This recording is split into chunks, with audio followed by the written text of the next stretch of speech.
Means we've got to wait and wait and wait until the stream fires up all across the fruited plains of the internet before we go ahead and get started, because it is Tuesday and, it's been a little bit of a slow news week. Of course, we're all bracing ourselves for the economic catastrophe, the news, which of course is going to be coming out later in the week.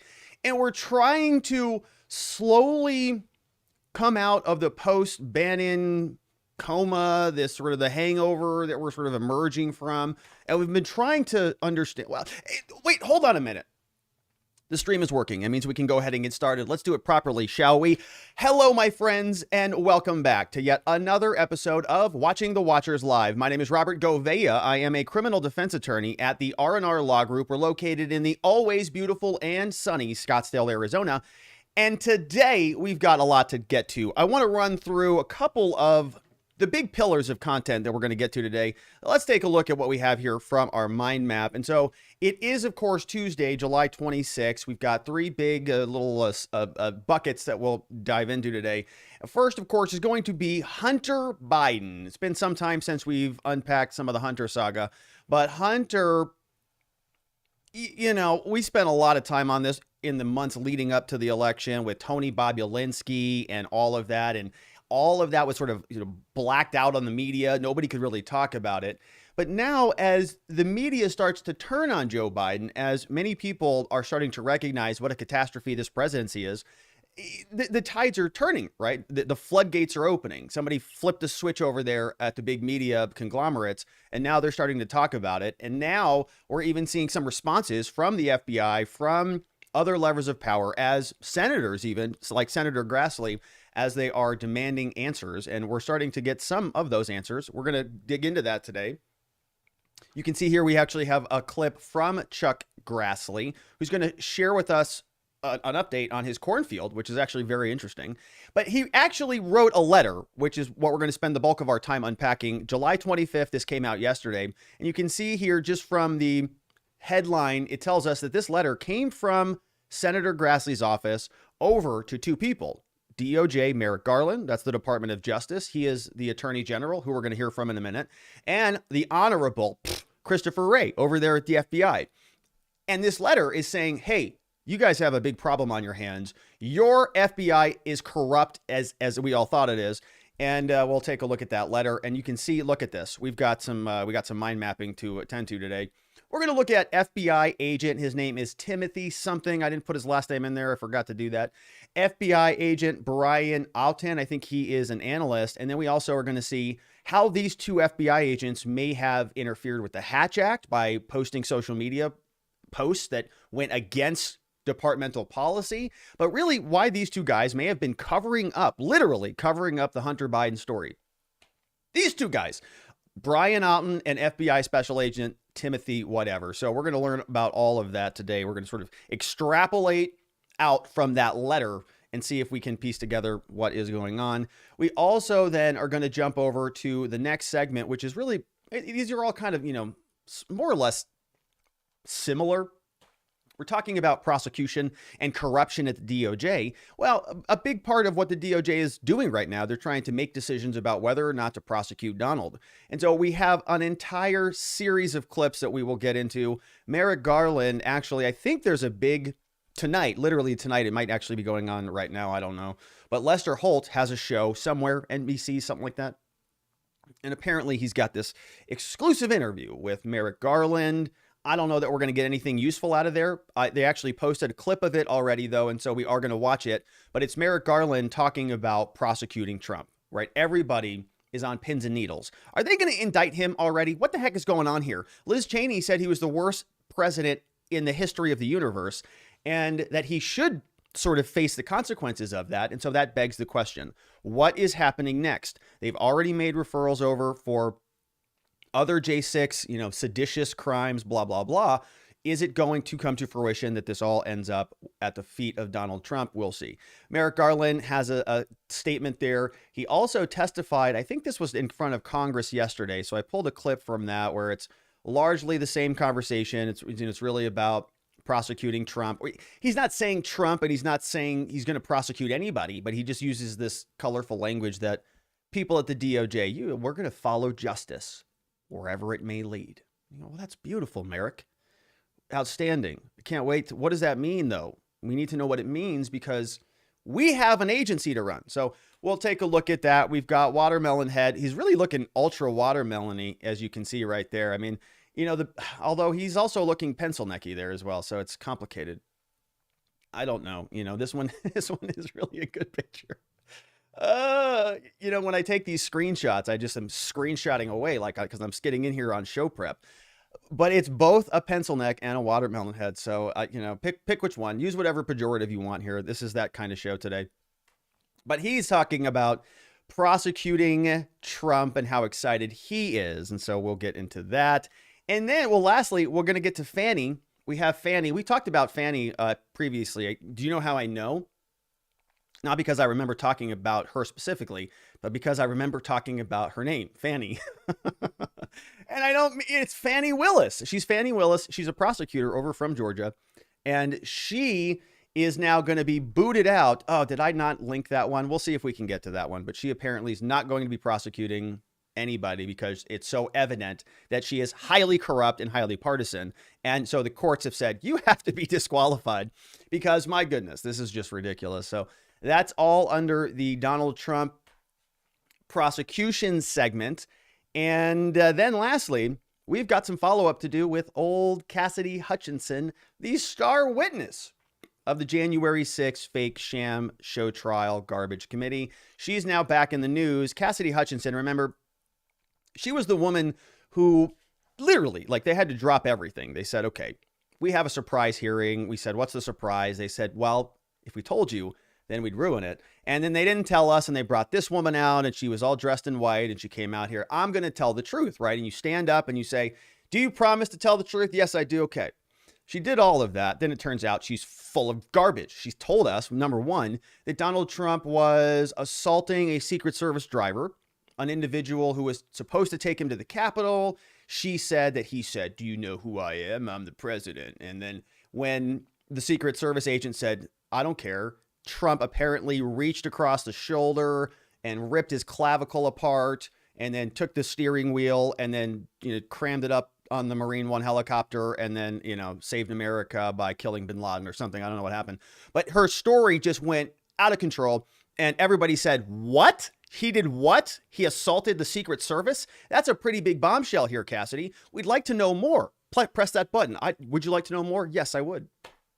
And we didn't get to know more because the J6 committee didn't corroborate any of this stuff. And that was only one little bit of a problem with her testimony. The other problem was she said she wrote that note. Remember the note? And she didn't write the note. The creepy panda lawyer guy wrote the note. And he is somebody who is another hero of the January 6th committee. So he said he wrote it. Cassidy said she wrote it. You have these two dueling Democrat, Avenger type, I don't know, maybe they're the bad guys. What's the opposite of the Avengers? The Democrats? I don't know. They're on the other side and they're fighting almost amongst themselves about who wrote this note. So the committee just, continues to lose their legitimacy, lose their credibility. We've been saying, we spent a lot, on the show yesterday, unpacking my Cheney derangement syndrome, obviously, because she is so insane. But the media and all these people, they just keep putting her up here like she's really, really delivering interesting things. I have another clip from her today. She's talking about the bravery of Cassidy Hutchinson. And so, yes, we're going to have more Cheney derangement syndrome here out of me today. But my friends, as you can see, my goodness, there's just a lot to attend to. We've got a lot to get into. And there are a lot of ways to engage with the program, to be a part of the show. And of course, I would invite you to come and join us over at watchingthewatchers.locals.com. You can see we've got a community right there. And there are many people chatting away over there. We've got Bonnie Speck says, did I miss anything? No, Bonnie, you didn't. You're perfect right here. You just made it. We hadn't even started or said anything yet. So it's just the right time to be here. Kincaid is here. Zach Nichols is in the house. We've got Bonnie Speck is here. Radice and others are piling in over on the locals chat. Shout out to Tweak and JC, the music man. Tree Mendes is there. TOS forever. And Matt's mom. They're all chatting away. All right. On Rumble, let's see if there's anybody. Rumble's a little quiet over there. Shout out to locals. We've got our members are in the house. Ronnie Cole, Mark Owens, Betrayed by Corrupt Scumbags is here. outstanding. And they all joined up on our YouTube channel or on our locals community. And we very much appreciate that. Ronnie Cole's here as well. And then, of course, my friends, I am a lawyer. And so we talk a lot about politics and a lot about the law and a lot of fun stuff here. But my day job, right, every day I'm working with an amazing team at the R&R Law Group to help good people charged with crimes find safety, clarity, and hope, not only in their cases, but also in their lives. And we appreciate your referrals. They really do keep us busy. Thank you for thinking about us. If you know anybody who's been charged with any type of crime, if there's any po-po, any sirens, any complaints, any court date notices, that's when we can help. And I appreciate you sending people over to the R&R Law Group, free case evaluations, and so on.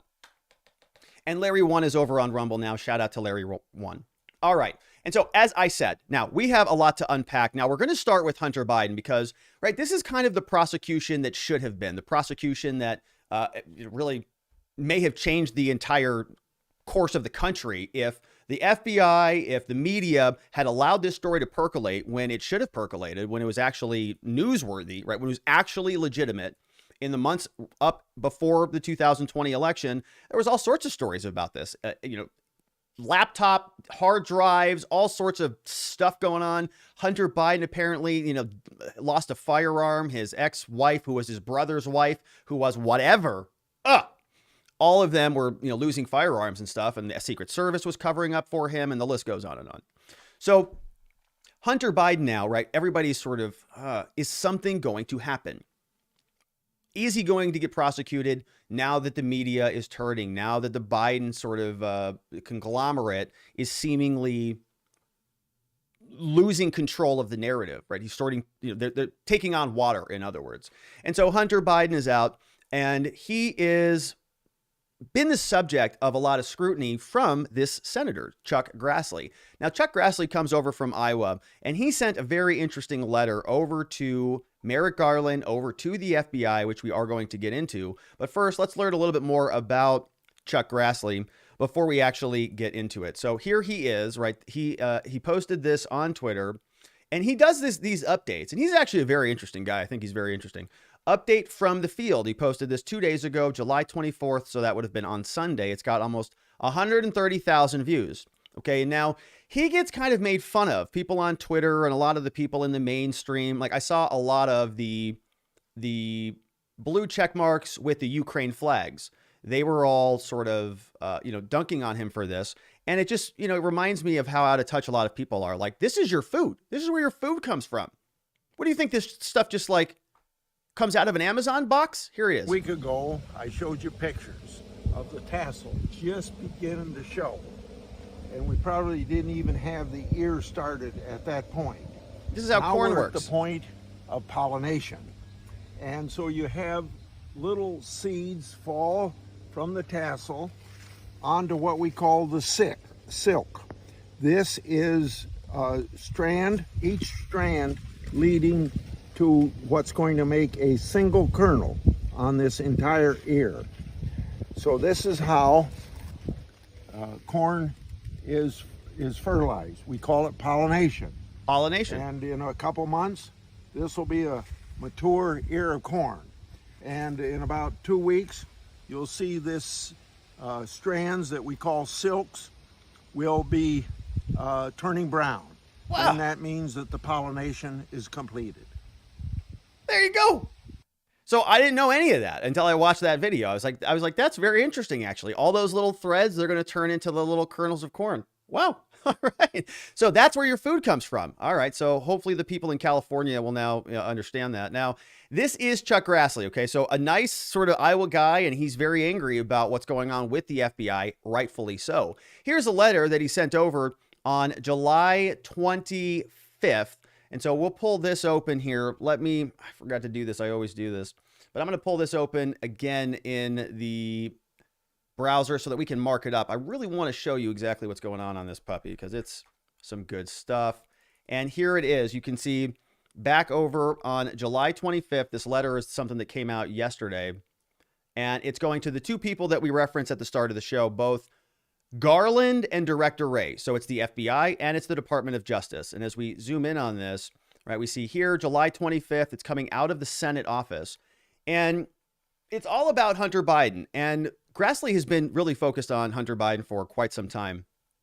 You can see this. He says, listen, everybody, I sent you a letter back on May 31st. On May 31st, I wrote to you about a violation of federal laws, regulations from the FBI by the special agent in charge, this guy, Timothy Thibault. Timothy Thibault. He's over at the Washington field office saying that he has a pattern of active partisanship, and he's got a public social media account where he's posting all sorts of bad stuff about Trump. And so let's put a name to a face, shall we? Let's not just sort of move on too quickly. This guy is, in fact, Timothy Thibault. I forgot to put his name in here. How do you spell it? I just saw it. How do you spell this name? Okay, so here it is. Thibault. All right, so you get the gist of it. Thibault is here. He's this FBI agent that they're talking about. And what Chuck Grassley is actually referencing is this other story saying that this came back out on June 15, 2022. The actual Inspector General, Michael Horowitz, he says, he was also sent this letter back out to Chuck Grassley. He said, hey, dear member Grassley, I'm writing to you about this. He said, I looked into that guy, Special Agent Timothy Thibault, and I decided after carefully reviewing the information in the letter, we determined that some of the allegations and the conduct you described in the letter implicates violations of the Hatch Act, which limits political activities of federal agencies. The U.S. Office of Special Counsel is responsible for investigating and prosecuting alleged violations. As a result, we have referred this over for further inquiry, right? So again, this is from Michael Horowitz, Inspector General. It's this year. This is not that long ago, back on June 15th. And it is about this guy, Timothy Thibault. And Timothy, I thought I had a link to a story about him. Let me do a quick refresh on this and see what we've got. I thought I put a story in there, but it may not have synced up. Here it is. There it is. Here's the story. FBI official, this is talking about Timothy. FBI official may have violated the Hatch Act with anti-Trump posts. Okay, so he's like strongly anti-Trump. And this is back, we saw this back on June 17th, right after that letter was published. Watchdog says partisan individual is now out. Chuck Grassley came out and he demanded this. Thibault, who handled public corruption in matters and other criminal investigations, quote, likely violated federal regulations. After carefully reviewing the information, Horowitz told the counsel, he said, this individual might in fact be responsible. We're unable to confirm whether we have special open counsel investigations. Previously, Chuck Grassley has sent letters to Attorney General Merrick Garland. And there's just a whole slew of things surrounding this guy, right? Now, he since deleted this tweet saying your dad was a disgrace. I think he was saying that about Liz Cheney. He was saying that to Liz Cheney. So it wasn't even like a bad tweet against Trump. This guy also said, Thibault also said, can we give Kentucky to the Russian Federation in response to Mitch McConnell? FBI official liked an August tweet pushing back on criticism of Joe Biden by criticizing Trump instead for looking at his watch during the dignified transfer. Okay, so that's this guy. This guy's sort of, you know, a political guy. And you can take from, you know, his tweets what conclusions you can draw, whatever they may be.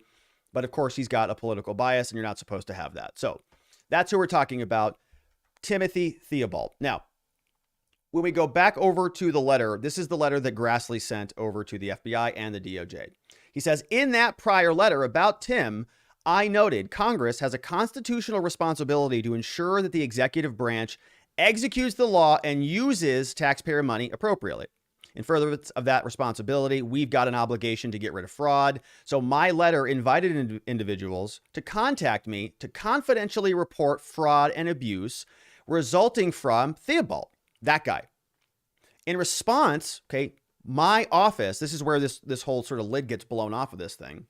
He says, in response, my office has received a significant number of protected communications from highly credible whistleblowers.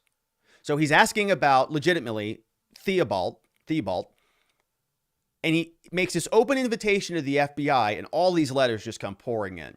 He says, the information provided to my office involves concerns about the FBI's receipt and their use of derogatory information about Hunter Biden and the FBI's false portrayal of acquired evidence as disinformation. All of that stuff that we talked about in the run-up to the election. He's talking about it. The volume and consistency of these allegations substantiate their credibility and necessitate this letter, meaning it seems credible and sounds like you guys hid this thing. Grassley writes to the FBI. He says, look, Ray, first, it's been alleged that the FBI developed information in 2020 about Hunter Biden's criminal, financial, and related activity. It's further alleged that in August 2020, okay, so this is November 2020 is the election. So August is a pretty important month. In August 2020, FBI analyst Brian Outen, who is that? Oh yeah, that's this guy. Brian Outen is right here. So we now have two names and two faces. Who is Brian Outen? Well, let's learn. Here it tells us, he's an analyst. He opened an assessment which was used by FBI headquarters to improperly discredit negative Hunter Biden information as disinformation, and that caused the investigative activity to cease. Right?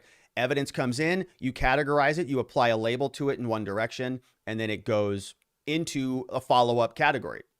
Based on allegations, verified and verifiable, derogatory information was falsely labeled as disinformation, right? And those two guys were responsible for it. The basis for how the FBI HQ team selected the information is unknown. We don't know what they did or what the process was. But we do know in more than one instance, the FBI team involved information about Hunter. And so the allegations provided to my office appear to indicate that there was a scheme in place among certain FBI officials to undermine the derogatory information connected to Hunter by falsely suggesting it was disinformation. These people are just filtering it off the top. They're skimming it off. This is bad. It goes into disinformation. And there were 50-something people who signed that stupid letter. They were all wrong. So-called intelligence. Not much intelligence. Grassley writes, he says, importantly, it's been alleged to my office that Outen's assessment was opened in August 2020, the same month that Senator Johnson and I received an unsolicited and unnecessary briefing from the FBI that purportedly related to our Biden investigation, where the contents were later leaked in order to paint the investigation in a false light, right? So who leaked the documents? It must have been Outen, is what he's implying. As Johnson and I publicly noted on July 13th, which is just months before the election, Chuck Schumer, Mark Warner, Pelosi, and pencil neck watermelon head Schiff, they all sent a letter over with a classified attachment to the FBI to express a purported belief that the Congress was the subject of a foreign disinformation campaign. These people, man. Okay, so look, they are so scandalous. Here's what goes on. We know that Grassley, he's poking around on this. He's saying, hey, FBI, can you give us some information about this Hunter Biden stuff? And they say, oh, no, there's nothing there. It's all disinformation. It's all misinformation. There's nothing there at all. And as these FBI agents are, milling around conducting maneuvers to paper over any bad deeds of Hunter, you also have then the collusion from the Democrats, Schumer, Pelosi, and others. They all are drafting this letter. You see footnote number one. It's a letter from Minority Leader Charles Schumer and others over to the FBI, to the House Select Committee on Intelligence. And oh man, I should have pulled that. I don't have it obviously right now, and I'm not going to type that into a browser and trouble and waste all of our time. But here, right, that's them saying that they're backfilling the narrative. They're saying, oh man, we better have a good reason why the FBI is not giving this stuff over. And they say, oh, it's disinformation. So we might be the subject of a disinformation campaign. The July 13th letter included unclassified elements that, among other things, unsuccessfully attempted to tie our investigated work to foreign disinformation. So now they're saying that, right, that their fellow Democrats are joining No. They're saying that the Republican senators are now disinformation, right? Oof. Those unclassified elements were later leaked to the press to try to smear our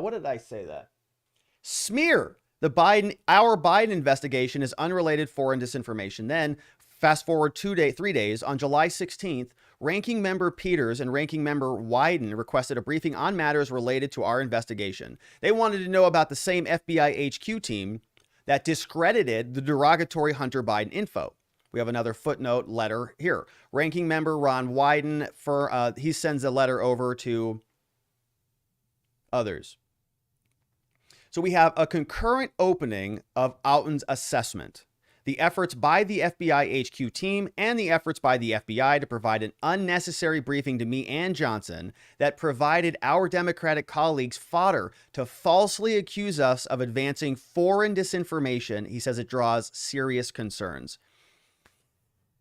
Okay, this is kind of a convoluted circle that's happening here, but it's essentially saying that the Democrats and the FBI are supporting each other's case, right? They're creating this narrative to support each other, to smear the Republicans who are sniffing around, saying that they are colluding as part of being foreign disinformation. That Grassley, the guy who's explaining how the corn grows, is now part of Russian disinformation because he's investigating the Hunter Biden saga. Now, obviously, the truth about Hunter Biden was known. I mean, we all sort of knew it back then, right? I didn't have access to any of it. It looked pretty dang real to me.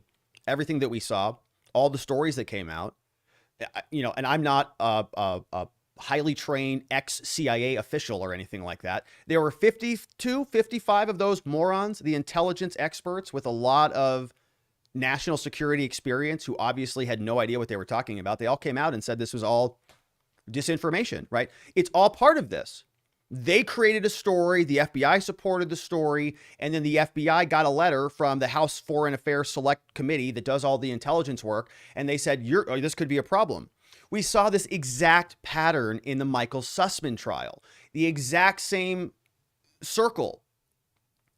The FBI, you feed them a story. The FBI, you encourage them to run with the story because the media is going to run with the story if the FBI doesn't. And then you go to the media and you say, the FBI is thinking about this story. They're investigating this. Can't you see this? And then the media writes in their story, the FBI is investigating this. And then the FBI sees the media reported on it, so the FBI goes and investigates it.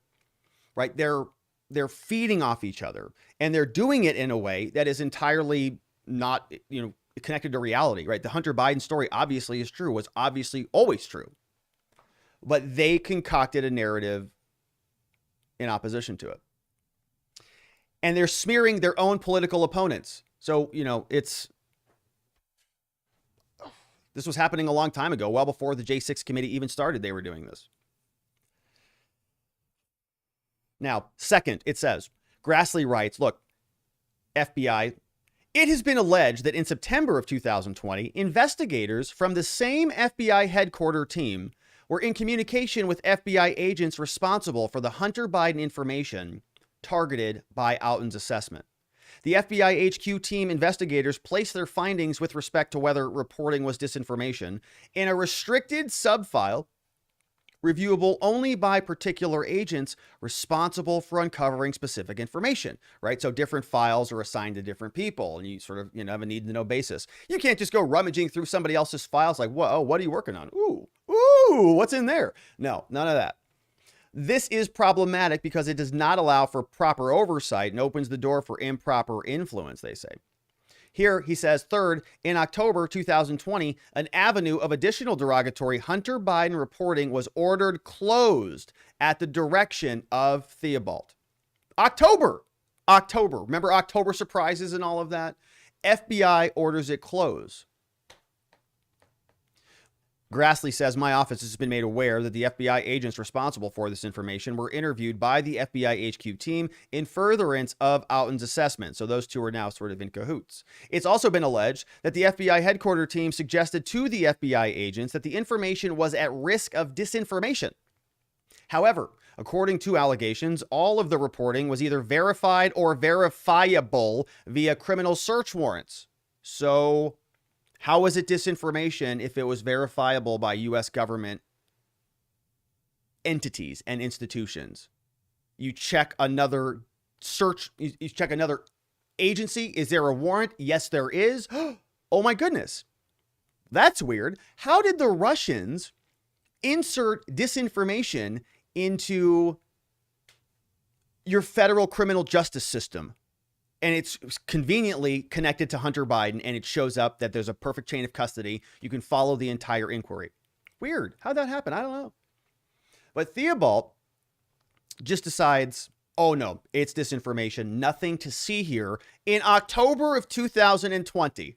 How can you be more transparent? In addition, Thibault allegedly ordered the matter closed without providing a valid reason as required by FBI guidelines. Despite the matter being closed in such a way that the investigative avenue might be open later, it's alleged that FBI officials, including Thibault, subsequently attempted to improperly mark the matter in FBI systems so that it could not be opened in the future. Once you close the door, you then make sure nobody else can open it. Going to bury this one under the rug. And yikes. Really glad that we got that one papered over. Really glad that Trump lost that thing. You know, I didn't have anything to do with it, but just glad that I made sure that that didn't pop out of the force field against bad news for Biden. Grassley continues. He says, the aforementioned allegations put a finer point on concerns that I've raised for many years about political considerations infecting the decision-making process at the Justice Department and the FBI. Get him, Chuck. If these allegations are true and accurate, the Justice Department and the FBI are and have been institutionally corrupted to their very core, to the point in which the United States Congress and the American people will have no confidence in the equal application of the law. Attorney General Garland and Director Wray, simply put, based on the allegations that I've received from numerous whistleblowers, you have systemic and existential problems within your agencies. You have an obligation to the country to take these allegations seriously, immediately investigate, and take steps to institute fixes to these and other matters before you.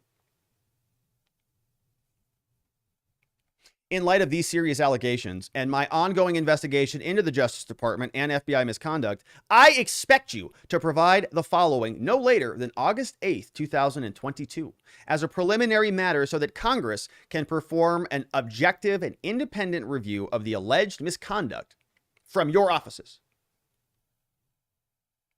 Number one, we want the case file for the Outen assessment. The entire case file. Why, oh why, did he deny and close these things out? Number two, we want all records derived from reporting on derogatory information linked to Hunter Biden, James Biden, and their foreign business relationships that was overseen under the approval, guidance, and purview of Thibault from January 1, 2020, all the way up until present. Everything they've touched. Now, this is something we spend a lot of time talking about, right? When the balance of power swings the other way, when the old pendulum shifts, maybe the Republicans actually look into this stuff. And maybe the Democrats aren't going to be so happy when they are able to see that they were literally colluding with the FBI to stop them from covering the bad stories, blaming their political opponents as being complicit with Russian or foreign disinformation. Insane. Number three, they also want all records related to derogatory information on Hunter Biden, James Biden, and their foreign business relationships. All leads to the WFO that were under the purview of Thibault, that were ordered closed by Thibault and or denied for opening by the Justice Department, their integrity section. And they want all records. Look at this. Footnote 3. Anything written, recorded, graphic material, letters, memoranda, reports, notes, electronic data, emails, everything. Phone, voicemail recordings, and so on and so forth. Number 5, they want all opened and closed cases initiated by the WFO that were the purview of Thibault and ordered closed by Thibault. And with respect to the August 2020 FBI briefing that they got, they want a copy of the FBI 302. They want all intelligence reports and analysis formed that form the basis of the briefing. So in other words, they got a report from the FBI. They're very unhappy about it. And they want to know what went into that report and how this whole thing got concocted. all intelligence reporting, products and analysis, the name of persons who recommended Senator Johnson and I be briefed. They want to know who said, go tell those two senators that. Whoa! Crazy. They want they're angry, right? They're very angry. They want a description of the process for deciding to brief us, and they want all records, including emails related to the briefing. Why did you tell us what you told us at that time? And who told you to tell us, and where'd this all come from? That's good stuff right there. That's good, juicy stuff. I really like my favorite part. Ladies and gentlemen, my book report, my favorite part here is where I read this part where it said, Attorney General Garland and Wray, simply put, based on the allegations, you have a systemic and existential problem within your agency. Yeah. The American people will have no confidence in the equal application of the law. And I think lastly, your institution at the DOJ and the FBI, they have been institutionally, there it is, corrupted. Yeah, it's good. It's my favorite part of the book report right there. Signed off on here by Senator Chuck Grassley, ranking member, Committee on the Judiciary. Now, that is the letter that went out. And, you know, sort of based on that, there's a lot of reaction to this, of course. We talked about these two gentlemen, Outen and Thibault. I saw this very interesting take from this guy. His name's Hans Monkey on Twitter. And he said this, remember there was all this conversation about Hunter Biden and special counsel. Should Hunter Biden now that he's potentially under the purview of this inquiry, should he be appointed special counsel, somebody to go and investigate his case so that there's not a conflict of interest? Because of course he's the president's son. He's got daddy in his Oval Office, and now he's being prosecuted by the DOJ. Guess who runs the DOJ? Oh, the president does, right? So there's a conflict of interest. Should you appoint special counsel, yes or no? Many people say yes, but Attorney General Barr came out and he said, no, we don't really need that. And many people are saying, oh, that's very interesting. Why might that be? Oh, it's because Barr knew how corrupt the FBI was and how invested they were in all of this sort of cover up of this story. Hans says, not a surprise that Barr's hands aren't clean, but today's announcement from Grassley, falsely labeled Biden corruption, puts Barr's actions in a whole new light, doesn't it? I mean, if they're all covering this up and mislabeling it, right? All that was taking place under Barr's watch. He was the attorney general at the time. It doesn't necessarily mean that he knew what was going on or that he could have done something about it, but it certainly means that, you know, he was the attorney general at the time, and the DOJ and, you know, largely the FBI falls under his watch. The leader's on top. But if you have a bunch of these subordinates like Timothy Thibault. Now, Timothy, you know, this was interesting. Timothy, one of these FBI agents who was involved, Portland, actually, he was from the office over there at Portland. Look at this. Look at this date. They posted this on Twitter. I don't know if you can see this down here, but this guy, one of these FBI agents who was involved in all of this, on October 8th, okay, before the election took place, right? Right around the same time when they're closing all of these Hunter Biden investigations, look what he posts. Timothy Thibault, agent in charge, FBI. It says FBI Portland. They post this on Twitter.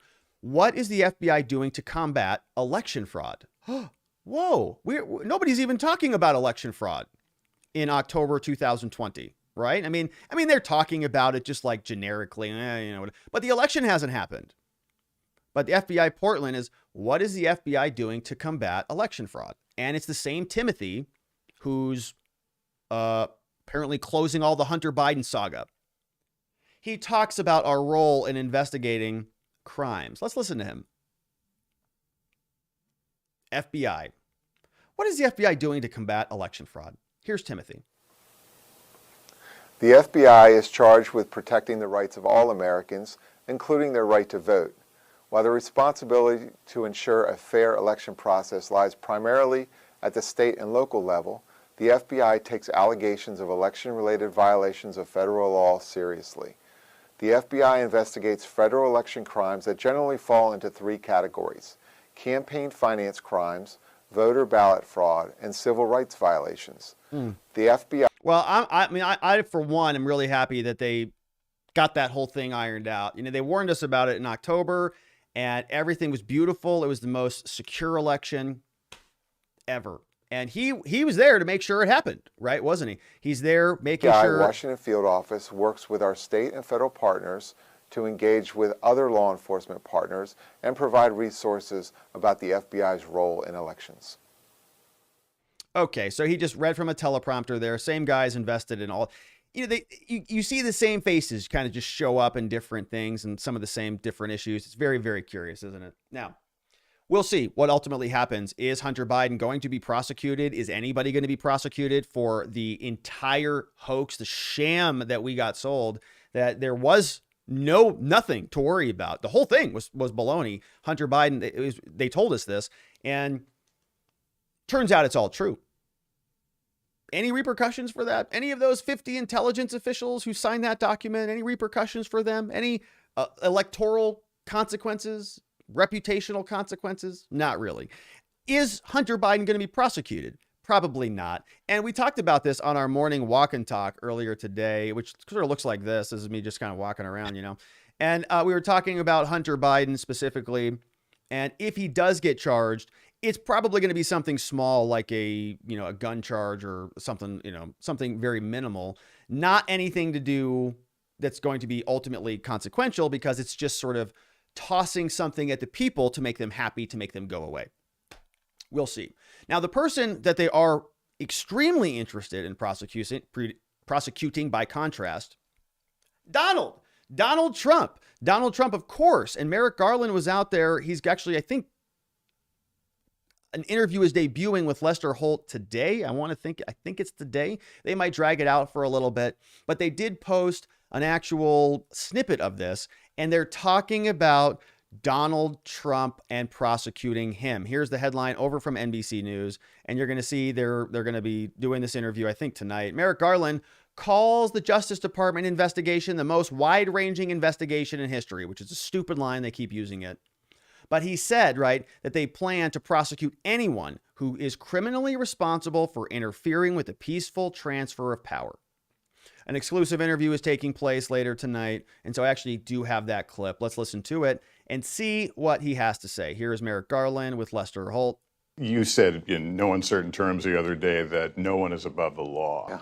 That said, the indictment of a former president, of perhaps candidate for president, would arguably tear the country apart. Is that your concern? Tear the country apart, and I don't disagree with that. I really think that it would. I think it would be a pretty catastrophic problem, especially if Donald Trump is running and they indict him after the fact, right? Can you imagine what that would do? How that might sort of motivate a huge swath of the American population to be very animated. If you said you are illegitimately prosecuting our leader, right? That doesn't typically go well in any way, shape, or form. And I think they know that, but they are excited about this prospect. They really sort of want it to happen. Now, if you sort of juxtapose the two, okay, remember that the pretext for the January 6th committee hearings is that this was an attack on American democracy. It almost wrecked American democracy. Things got so hot and so heated that it literally almost ruined the country, right? We almost lost everything that day, they keep telling us. Well, they might very well cause that to happen, right? By prosecuting Donald Trump. So in other words, in order to stop this from happening again, by punishing Donald Trump, by indicting him, they may actually cause a greater rift than might even be imaginable without doing that, right? So they may do ultimately more harm than good, rather than if they just let this thing sort of go to the side, let the American public vote, which is a perfect check and balance. If everybody thinks Donald Trump is really an insurrectionist, right? They're not going to vote for him. That would be crazy.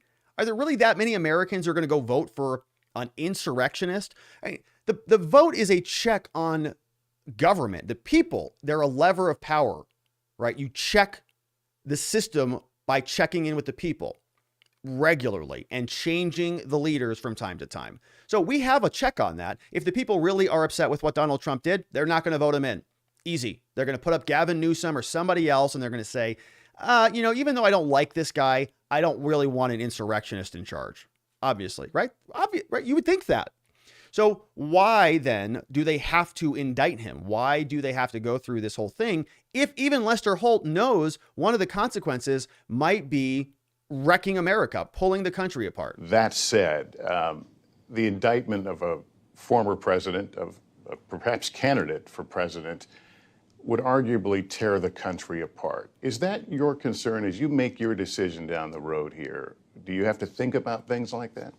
Look, we pursue justice without fear or favor. We intend to hold everyone, anyone who was criminally responsible for the events surrounding January 6th, for any attempt to interfere with the lawful transfer of power from one administration to another, accountable. That's what we do. Okay, so a total generic non-answer, right? We hold people accountable and we follow the law where it leads us. Okay. Now, the question, of course, is about the president. It's about Donald Trump, because remember, yesterday on this show, we played a clip of Liz Cheney, who was very adamant that this was the worst activity by any president ever. And we're all sitting around here going, well, wait a minute. I mean, if that's the case, why do you need to think, what are you even waiting for on an indictment? Like, what else is there? Is it going to get worse? Is there more? Are you going to want to charge him harder or with even more crimes? I mean, is that what you're waiting for? It's like 10 charges or 20 charges. Can we just get on with it? So that is the question. And here's how the rest of this unfolds. Any attention to other issues with respect to that. So if Donald Trump were to become a candidate for president again, that would not change your schedule or how you move forward or don't move forward? Say again that you see that little head shake. I'll say again, right? He's being coy. Or don't move forward. Say again that we will hold accountable anyone who was criminally responsible for attempting to interfere with the legitimate, lawful transfer of power from one administration to the next. Okay, now I think that means that they have to indict Trump. I think that means that, right? If he's saying that, because if they don't, then he's making a ruling that Trump didn't do that, right? We are going to indict anybody who interfered with the lawful transfer of power. Okay, so that means if you don't indict Trump, that means that Merrick Garland and the DOJ and the official version, the official on record position of the U.S. government is he didn't do that, is what you're saying.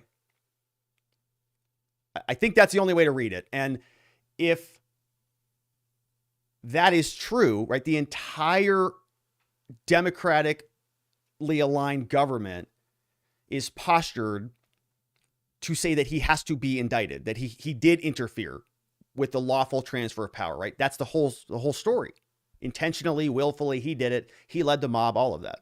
So how does he not indict him then after a statement like that? I don't know.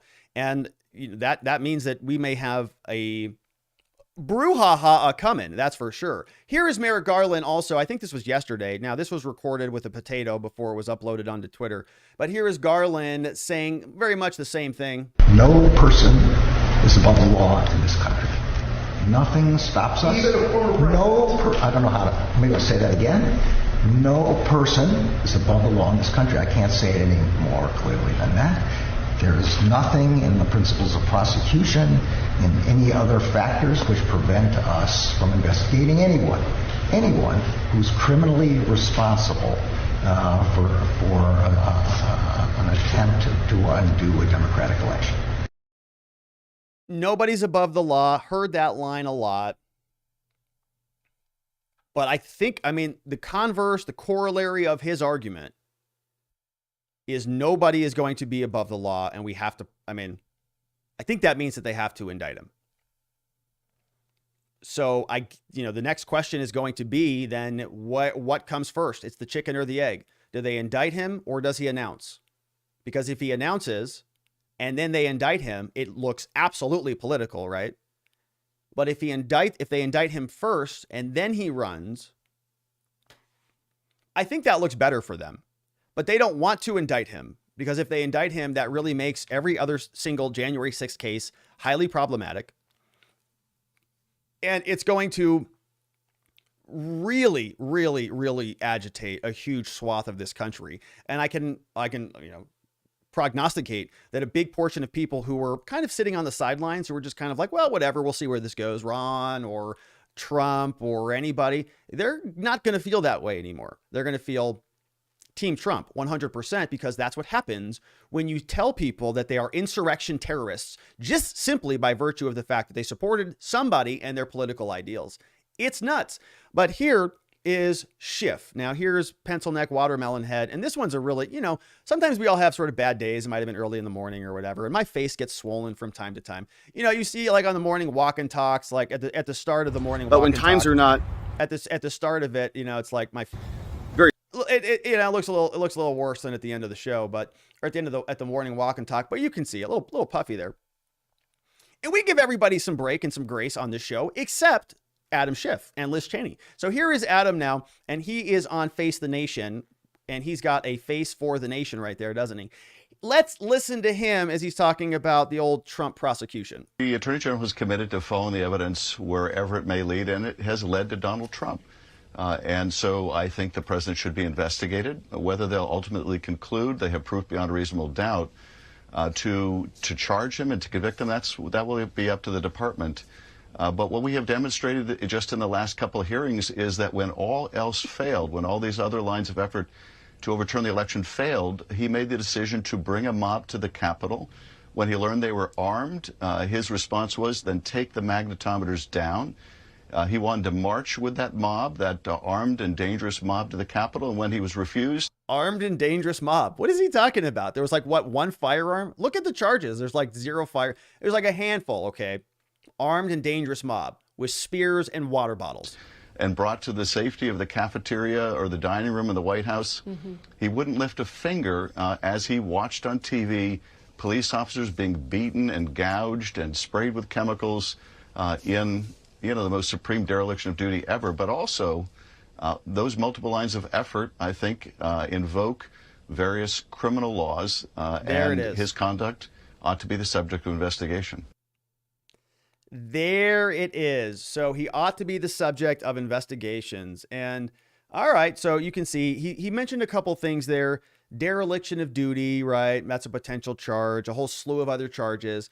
There's this big difference between what's happening with the J6 committee, and he's saying, we have a job to do, but the DOJ also has a job to do, and we can't do their job for them, and so they should be investigating this. And it's a pretty precarious position, because remember, if there is a formal indictment of Donald Trump, one of the defenses for all of the other J6 defendants would be Donald Trump was the ringleader. He was the mob boss. He was the guy responsible for it all. I want to see all of his discovery and all of the discovery of everybody else in his ordeal. Maybe I could, testify against him in order to get a better deal, and so on and so forth, right? And the judges, I don't think are going to let it go hog wild like that, but it's sort of, if this really was a big, giant seditious conspiracy, if you indict the mob boss of the seditious conspiracy, doesn't that sort of change the entire equation? I don't know. Seems like it might, but what can you say? Here is Adam Schiff, or what's his name? Yeah, Schiff on the prosecution. And then lastly, we had Fani Weiss. Fani Weiss was the last story here before we get into the Cassidy Hutchinson story. Trump apparently was going to go down in Georgia, and he still may, right? They're still saying that he might be indicted. But this guy, or this story, is from Fani Willis. She was a prosecutor, and she just got disqualified from investigating Donald Trump. A judge coming out of Georgia, this story yesterday on Monday, a judge effectively barred a Georgia prosecutor from investigating one of the 16 Republican, quote, fake electors for former President Donald Trump.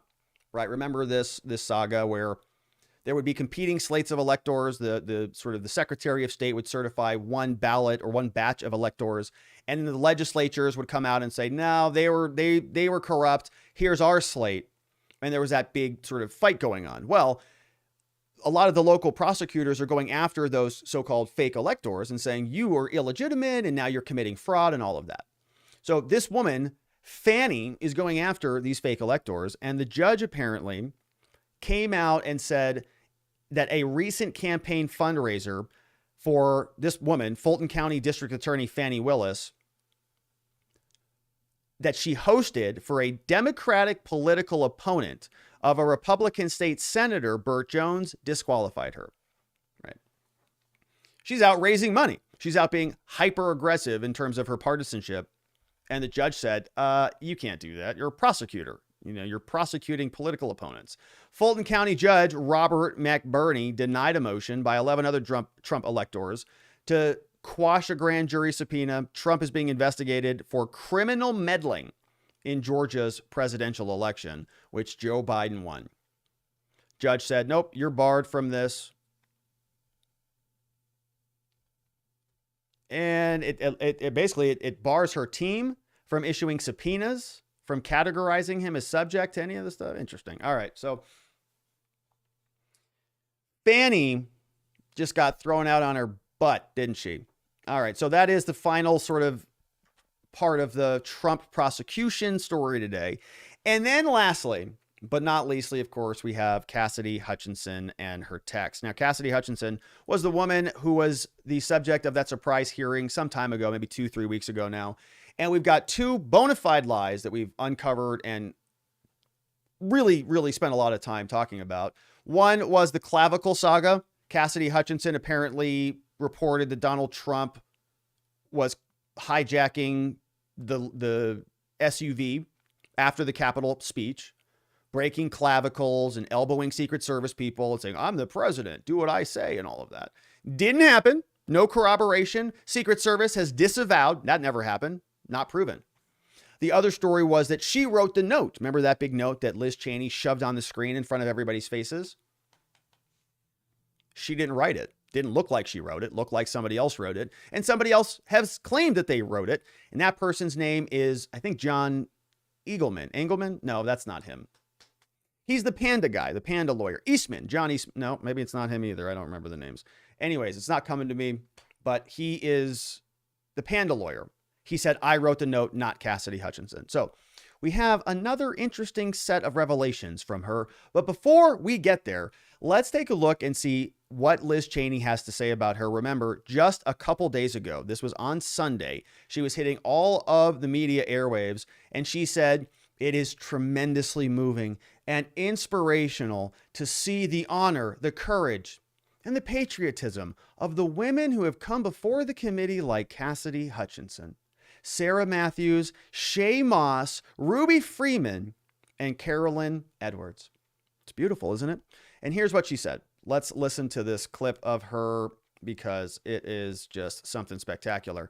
Here is Jake Tapper now. And I'm back with Republican Congresswoman Liz Cheney, the vice chair of the January 6th committee. Congresswoman, we just heard you making a point at the last hearing, commending the bravery of the female witnesses who testified. You called them inspirations to American girls and women. Inspirations. Suggested that they're braver than a lot of middle-aged men. What middle-aged men are you specifically talking about? And why do you think these young women are so much braver than men? Well, losers. I think it has been tremendously moving and inspirational, not just for me, but for women, especially all across this country, men too, to see the just the awesome courage of someone like Cassidy Hutchinson, like Sarah Matthews, like Shay Moss and Ruby Freeman and Caroline Edwards. These women who have come in front of the committee, Cassidy Hutchinson alone at that table. Here she is. Swearing an oath alone at that table. Wow. All right, let's pick this back up. And telling the truth, which is telling in the such truth. contrast, for example, to her boss, Mark Meadows. And the extent to which not just the people that you've seen, but others that you haven't seen, people who understand, and they do tend to be younger. Often they tend to be women who understand that what happened can never happen again, and who've been willing to step forward and tell the truth and do their patriotic duty. And it is a tremendous lesson for all of us. I have daughters who are the ages of some of these young women who have come in front of the committee. Yeah, so Liz wants her daughters to be just like Cassidy Hutchinson. Okay, so you can see, right, the heroism or the honor, the courage, the absolute patriotism of this woman. Well, something very interesting came out over from the Federalist today. This will be the final story before we jump into your comments on the program. But look what we've got. The Federalist, they have an exclusive.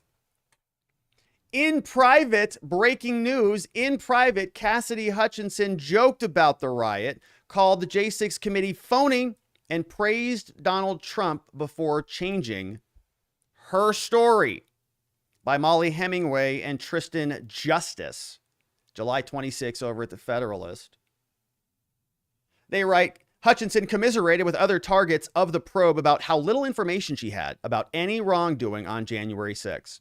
Nearly 18 months of private chats between friends from the Trump White House show that the J6 committee star witness, Cassidy Hutchinson, dramatically changed her story about what she knew and how she felt about what she witnessed as a White House staffer. When she testified in Speaker of the House Pelosi's Soviet show trial, she said she still struggles to work through the emotions of January 6. She says, as an American, I was disgusted. It was unpatriotic. We were watching the Capitol building get defaced over a lie, and it was something that was really hard in that moment to digest.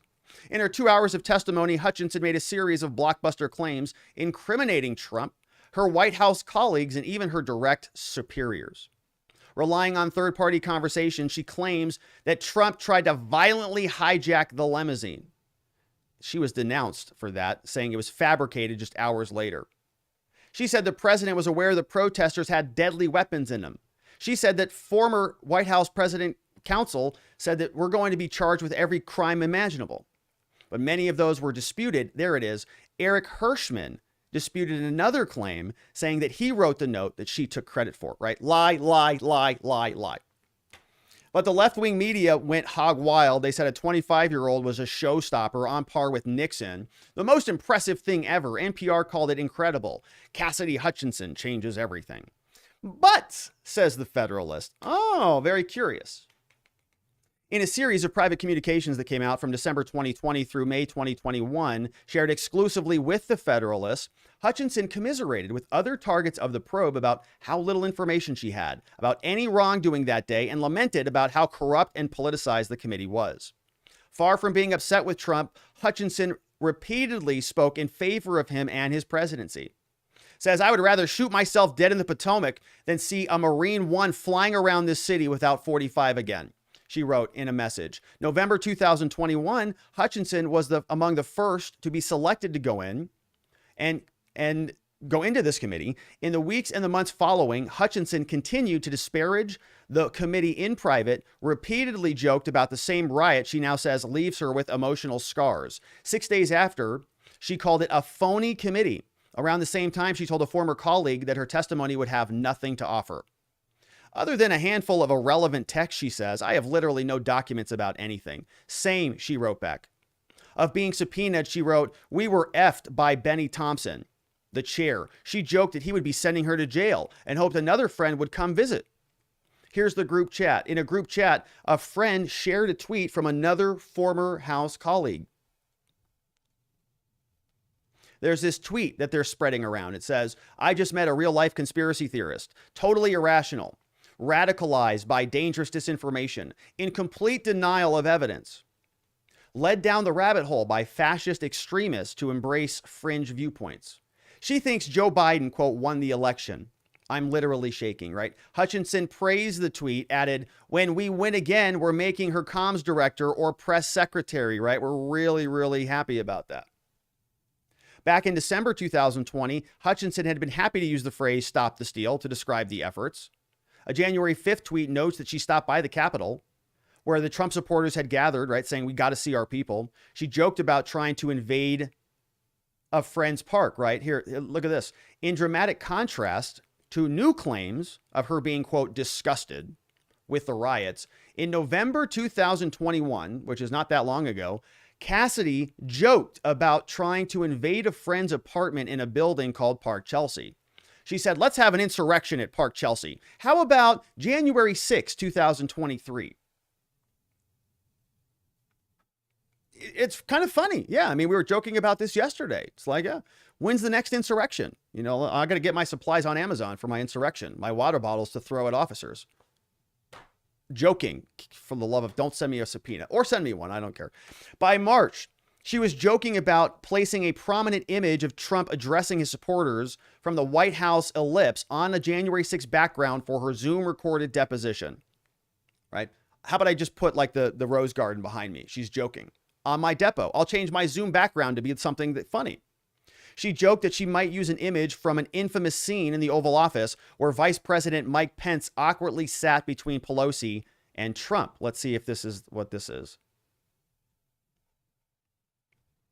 This awkward photo. Yeah. So they're saying maybe put that awkward photo, you know, actually in as a background is sort of what they're saying. Like that will be funny.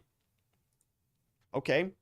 They're joking about it. I'm going to position myself so I'm sitting in Mike's chair, she joked, right? So they're actually, will take her and she's just going to, her Zoom background will be like, they'll just put her right in front of Mike Pence. It's right here. Kind of funny. Okay. Got a sense of humor.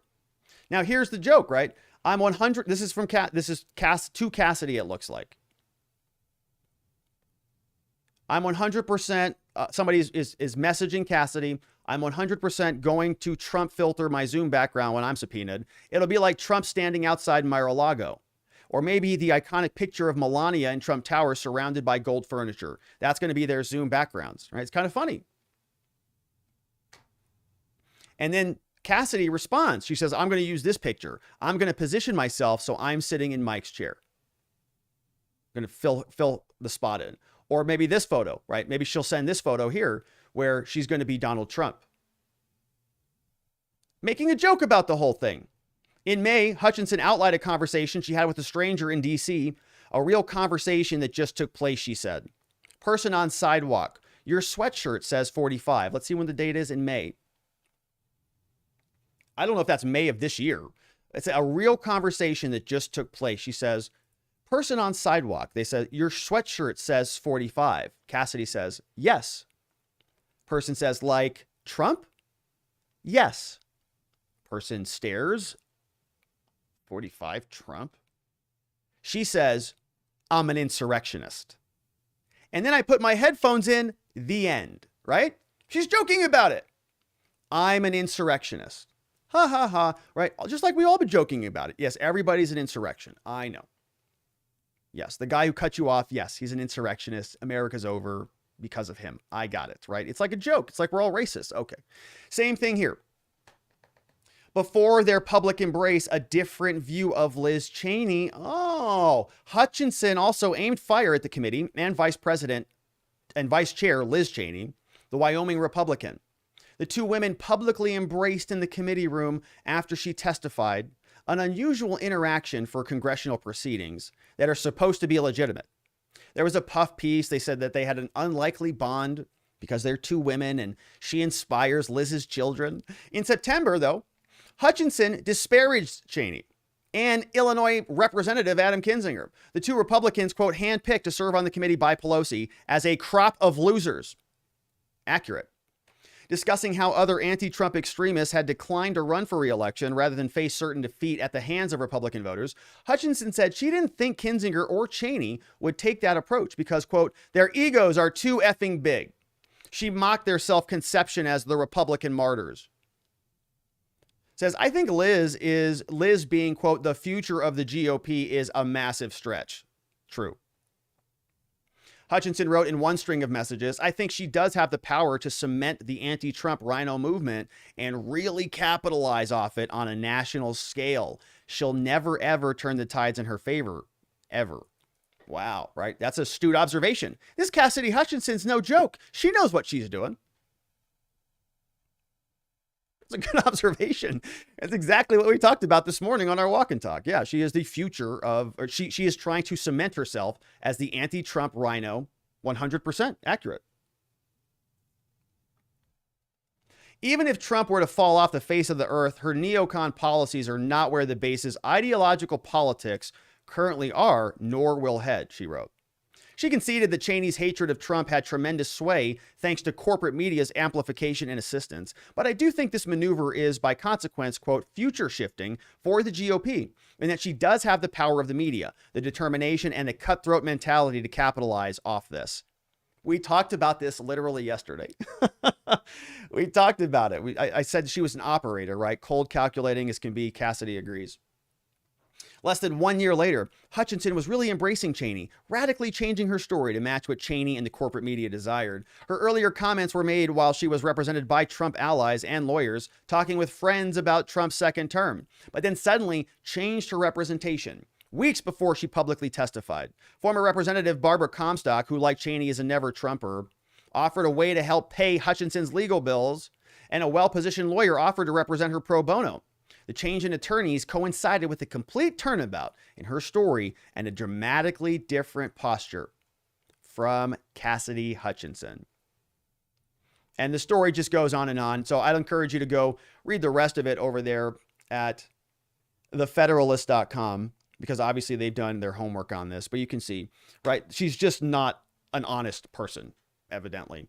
Or maybe she is a poison pill that many people were speculating she was. You know, she's somebody who's like going to go in there and really mess things up. But I mean, they haven't corrected any of it. They really didn't corroborate anything she said. They didn't look into any of this stuff. They got all sorts of subpoenas for everybody else, but apparently they didn't check her text messages. You know, they had to know that this stuff was going to come out, and they still went with her. They're still standing by her. Liz Cheney on July 24th was still saying how heroic she was and what a courageous patriot she was. So very, very interesting. You know, I don't know how much less legitimacy the committee can possibly have at this point, but they're going to keep trying to do what they do, aren't they? And now, my friends, it is time to hear from you. And so let's take a look at your comments and your questions over from watchingthewatchers.locals.com and from our friends on Rumble and on YouTube, the Super Chats, and many others. Let's start here with Rumble. One came in from Rumble today. It says, Alan Harkin, 1972. He says, Rob, he says, excellent, clear, easy to understand analysis as usual. Even legally challenged like myself can follow. You should consider a side job teaching something. Not sure what. Law, I suppose. Well, I am working on a coaching program, and I'm going to be working with other, I already actually do work with other lawyers pretty regularly. I have 2 coaching calls with a handful of lawyers twice a month. And it's a lot of fun. We talk shop about building our businesses and about helping people. And that's a nice comment. Thank you, Alan, for our Rumble rant. I appreciate that. Over on YouTube, we had a couple come in. We had, let's see, first up in the house was from Jeff Pearson. He says, flip Outen before he gets a burn notice. That was a pretty good show. I like that show. It was cheesy as can be, but what was his name? Michael something. Michael something. I used to be a spy. Something or whatever. You're burned. You're blacklisted. Whatever that was. Yeah, it's a good show. Jeff Pearson, thank you for the support, Jeff. Another one from Jeff says, Outen was a stooge for the FBI fraternity. He could bury dozens of politicians and conspirators when he realizes they will burn him. Wouldn't you love to see that? Just sort of this big flip, this domino effect. One person turns, then the other turns, and then the other turns. And then we get truth. John McGarvey says, hey, insert intelligent comment here. Oh, gosh, that would, I mean, I don't have one to insert. I mean, John, that's like a big lift for me. First of all, I have to come up with an intelligent comment, which is like a Herculean lift in it of itself. And then I got to give it to you on the fly. I don't know if I can do that. I'll think of one. I'll come up with something intelligent tomorrow, maybe. Probably not, but we'll see. Thanks, John, for the support.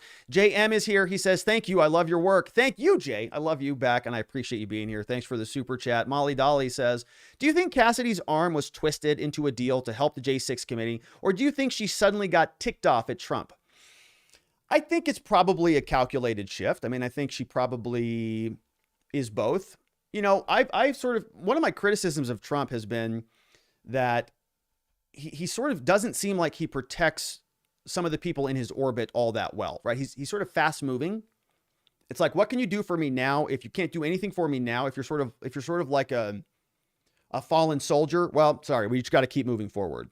And I didn't, you know, like, for example, I was sort of agitated by how long it took Peter Navarro to get a lawyer. I'm thinking, why is there not just a team of Trump lawyers just set up for everybody who needs help, right? For Navarro, I think Cassidy Hutchinson needed some help, and then she sort of was reaching out, where can I get some support, right? If Trump is going to be effective, he's going to have a strong legal arm. The Democrats have an immensely strong legal arm. Democracy docket, Mark Elias. The Republicans really don't, so they can have a lot of other strengths, but on the legal front, they are not doing well, in my humble opinion. Jeff Rook is here. Let's see what else we had. Zach Nichols says, what about our dear friend Nancy Pelosi? I didn't have her in the show today, Zach, but there are a lot of things to talk about with her, certainly. Grassley has the goods. This one came in from Kenny Cole. Says, I hear multiple whistleblowers. Hopefully, we're going to see more of that. As I said, when the Republicans take over, there may be a substantial inquiry into a number of things like Afghanistan, like COVID and Fauci and the disinformation board and, all sorts of stuff, including Hunter and others. Moose in the House says, regarding the spelling of person by Biden, the propaganda machine in news on the price of gasoline, they move closer to revealing their real view. Remove the S and add in the R, and in addition to the R, and the statement becomes savings on the cost of gasoline as dollars per peon. This was a story we talked about this morning on our Walk and Talk, and Biden on one of his Twitter accounts, on the presidential Twitter account actually, said that you save $35 in gas per month per peson, P-E-S-O-N. They forgot the R. And what Moose in the House is saying is if you also removed the S, it says peon, right? So you're saving money per peon, per peasant, per whatever, right? Because that's sort of how they think of us.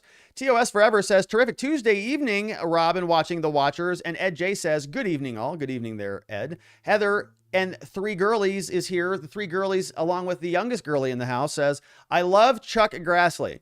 He has been an Iowa farmer and also did factory work well before he became a senator. Oh, and youngest girlie loved the shout outs this morning in the Walk and Talk. She did say live shout outs are better, though. It's true. They are better when they're live. I mean, So shout out to the youngest girlie, an ultra live shout out to the youngest girlie. Shout out to all the girlies over there in the Three Girlies household.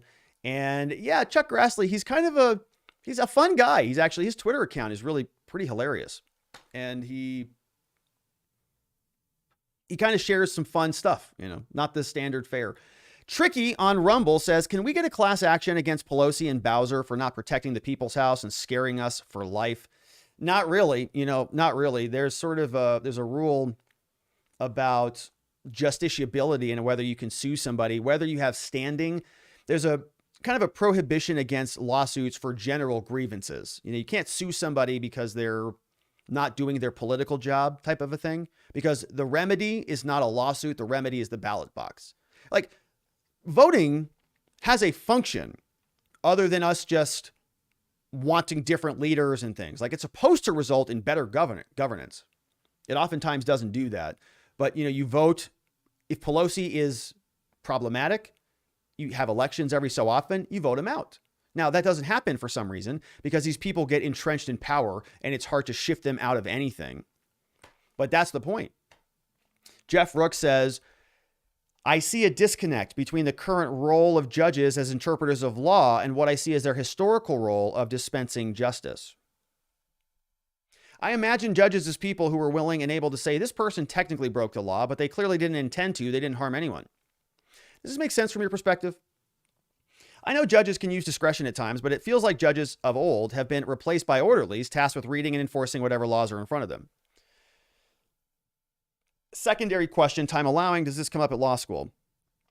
Is our job to enforce the rules or dispense justice, is sort of the quote, the summation there. It's a good question. It's a very good question from Jeff. Now, this is a very, prevalent theme in law. Essentially what you're talking about is mandatory sentencing is really, if I can boil this down to like 2 words, it's mandatory sentencing is what this is a question about. What ultimately happened, right, when you have an idea, Jeff, that judges have more discretion, what we have is a system where we have a bunch of racist judges. The allegation is, right? Black people get different penalties than white people. And what the remedy to that was, okay, we got to take discretion away from the judges. So we can't have those judges of old that you describe. We can't have the people that dispense justice. We have to transition into mandatory sentencing. We have to go into a system where judges just enforce the rules. So they don't get to say, well, you broke the law, but there's no more but anymore, because the but was being used for those white people or whatever, right? For the people who are the favored class, in other words. So what they said, now, right, this is a problem. What they said is, Joe Biden did, is he said, well, we came out now and we have to do 3 strikes. And in fact, 1 strike if it's crack cocaine, even though none of that applied to Hunter Biden. 1 strike, mandatory 5 years, right? Mandatory minimums. There's a video of Joe Biden making that argument. So it's mandatory. So at that point, the judge has no choice. The judge has had that power stripped away from them. And so, yeah, you might say that's a big problem, but now I guess, right, the consequence is everybody goes to prison. So rather than sometimes people being punished overly harsh and sometimes people being punished overly lenient, now nobody gets any choices at all. Everybody just goes to prison. Okay. So, it is a huge problem. Yeah, we talk a lot about it in law school. I'm not so sure. A big part of the reason why I want to do what we do here on the show and build an audience and build a community and speak about these issues is so that we can start leaning and putting some pressure on some of these things, on some of these issues, to go and actually improve the system, right? To nudge policy in some way, shape, or form through public discourse. I wrote about this in my book in 2020, talking about you need 2 approaches. You need a bottom-up approach. You need people within the profession to go and get stuff done, the people who are the operators within the domain. And you need pressure from the external domain, from the public. That's you. That's the people who have to live in the society, because a bunch of lawyers and judges aren't just going to figure it out. And a bunch of, BLMers aren't going to figure it out either. A bunch of defund the policers aren't going to figure it out either. So we've got to somehow meet in the middle and find out where that right balance is, because it's a very important question. And this is going to be one of probably the most pressing questions of our generation, my friends, because of what is happening. We are living through this big sort of transition. We're watching the pendulum swing dramatically in this country. We're watching new institutions, new committees be set up that actually are prosecuting new types of crimes in new ways that are new, without adversarial processes, without confrontation, without calling witnesses, without even being legally constituted. What is justice? What is legitimate justice? Should you still show up to court if it's a political fake prosecution? And what happens if you don't? What happens if they issue a warrant and there's no real ramifications for it because of the inability to enforce, because everybody thinks they're illegitimate? Justice is really, one of those themes that I think is a staple that a lot of us take for granted, that intertwines itself, interweaves itself in the fabric, in the tapestry of our lives. But I think it's going to be more and more pressing for the foreseeable future, which is why I'm so sort of invested in it. I really think it's important, especially as we're creating new societies and new societal structures, new network states, or whatever the next iteration of our structure looks like. As the old states fail away and fade away, then we then take a look at what the next structure looks like, and justice is going to be very important. Words mean things, says Pencil Neck Watermelon Head. Sounds pretty unstable to me. It is true. That thing is top heavy, man. It's going to fall over at any minute. Got to be careful. Kincaid says, good evening, Rob. How can all this stuff be going off the rails for so long? I'm assuming actual law will set things right in the end. That's a pretty nice assumption. However, the last nearly 4 years have confused and corrupted our functioning society. Any Republican that has not done any actual work to correct this should be voted out. It seems like many people are popping up with pretty words and then sinking back down out of sight. Never forget. That is from Kincaid. Good to see you, Kincaid. And that's a nice new profile photo, my friend. Look at that. What are you standing in front of? That's a bunch of beautiful flowers. What are those? Gardenias? Is that a flower? That's the word that's at the tip of my tongue. I don't even know if that's a flower or not, or hopefully it's not an offensive word. I don't know what that means. Kincaid says, could not Republicans in the Senate or the House create committees of their own? Yeah, and follow these same standards now. Well, no, because they still need the full House to vote on them. The Dems will likely point out all the illogical biases, directly calling themselves out, just have a formal documentation ready and dated explaining the ruse. 4D. Yeah, so I see where you're going, Kincaid. If there are no rules and there's no rhyme or reason, then just it's a free-for-all. Heather says, I think Garland is emphasizing criminally in every statement. He's being slippery.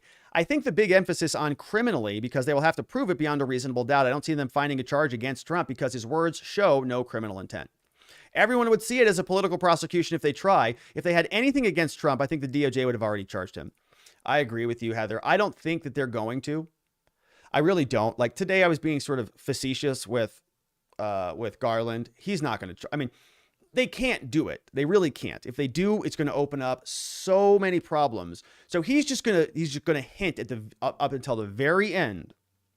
And they're going to have to break the news to their side that he's not going to do it. And everybody, I don't know.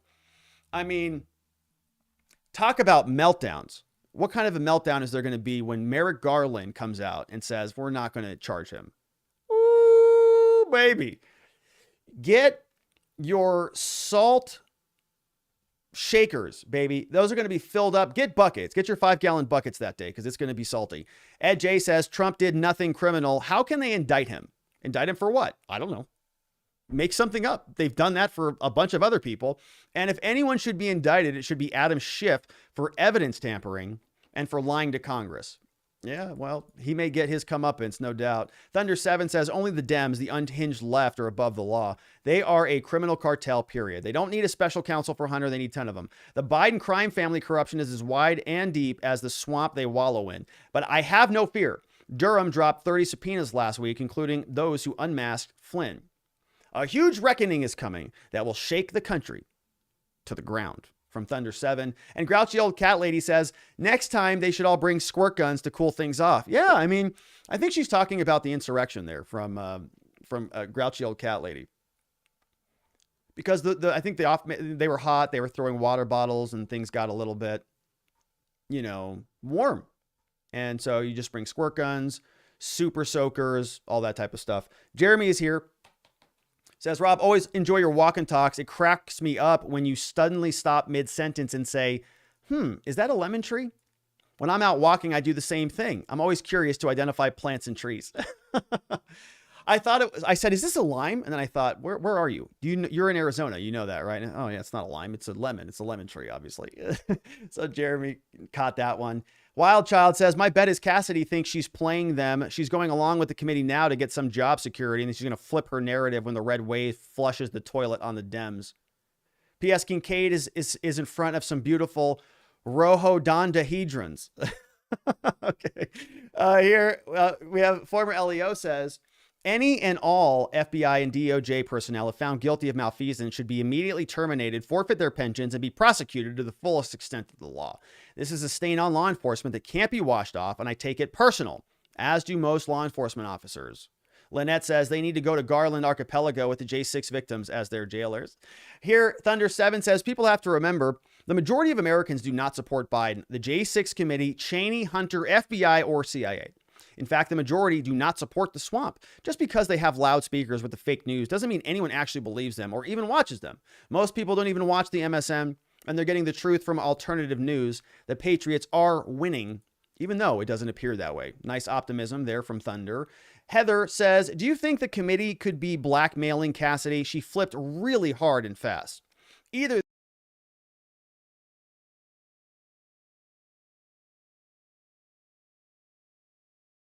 did my audio go out? Okay, so for the Trump team post-administration, if they blackmailed her hard and she made that public, right, that would be a big problem. I think she probably got, people, I think, who make a change like this, they act out of desperation. She's kind of cornered into a position. She may need money. She may need something. She may be just panicked as all hell. I have no idea. Don't know what else to do. What do you need from me? I'll tell you what you want. Let me just make this go away. And she makes a career pivot, just like anything. Here, Lynette says, Cassidy was funny. I can see how she'd be a conservative before she was turned via threats, bribes, and both. I get the idea that Trump should provide lawyers for everyone in his orbit, except everyone is in his orbit. Navarro was a different situation. I felt the same way about getting him a lawyer, but I don't judge Trump when the entirety of DC, World Economic Forum, DC courts, everyone in power opposes him. It's like standing on the sidelines yelling at the guy getting beat up. It's true. It is true. It is true. It's really hard. It's a good point. This is from Lynette. It's a good point. And I think, that's part of the strategy, right? Like they are trying to take out all of his potential methods of recourse. If they can do that, they really can sideline him. And that was the last one over from our locals community. We had a couple other come in from YouTube. Kevlar63 says, drain the swamp, with a nice donation. Thank you there from Kevlar63. And hopefully that happens. I would still like to see that. Clayborn is here, no question, but thank you very much, Clayborn, for dropping that one in there. We saw another one from Tricky over on Rumble. And yeah, Zach Nichols said the audio dumped out, but I think it came back. Hopefully it came back in. All right. And so, my friends, it looks like that is it for the day, which is perfect. It's right on time. It's Tuesday, and so I've got to jump into the next episode, so we will leave it there. Now, I want to thank everybody who was a part of the show and a part of our community over at watchingthewatchers.locals.com. Please don't forget to come and join us for our morning walk and talks. There are a lot of fun, and the conversation carries on. We've got Zach Nichols there chatting away with Savvy Sue, along with Jason on Blast. B-Spec is in the house, and others are chatting away. JC, the Music Man. Gardenias. Yeah, Gardenias. He says pleasant and offensive. I don't know if Gardenia, maybe they are pleasant. Maybe they are offensive. Maybe they're both, and that's why we like them so much. You know, I don't know. On Rumble, shout outs to FedCure, Love Legos, CW_Cats, Soul Warrior Vibe, Tricky, and others. On YouTube, shout outs to Lean and Just Cause and Lava Java Lava, who are modding down the fort. If you, of course, let's say thank you to all of them. They are up here. To our mods who are here on the show notes. Oh, here they are. Why did I close all those up? Shout out to our mods. I saw K-Bean, Just Cause in the house, Lava Java Lava. I appreciate all you for modding up the fort. Our Spotlight supporters are over here. QSimple.com. Check that out. Chris Romero, David B3, and Dr. EMB all support the show and the work with a little extra monetary love there, and I very much appreciate that one. And lastly, but not leastly, my friends, I am a lawyer over here at the R&R Law Group. And so if you know anybody who is charged with a crime in the state of Arizona, we would really, really love the opportunity to help. We're passionate about the work that we're doing. We're doing some cool stuff with our systems and getting really, really granular with all the nuts and bolts of things. And so 480-787-0394. If you know anybody who needs help, we would really love the opportunity to do so. We have a mission to help good people charged with crimes find safety, clarity, and hope, not only in their cases, but beyond that in their lives. And that, my friends, shout out to all the trolls in the chat from Lean. Love to the trolls from Lean. And we love our trolls. We have the best trolls in the whole house. And we'll see them on the next one. I'm sure of it. But that is it for me, my friends. Thank you, C. Reed, Bendover, Vijaya, American Dreamer, Talbert's mom, Leon Kingsby, Kimberly R., and everybody else. I will see you on the next one. Have a great night, my friends. Be well, and I'll see you all soon. Bye-bye.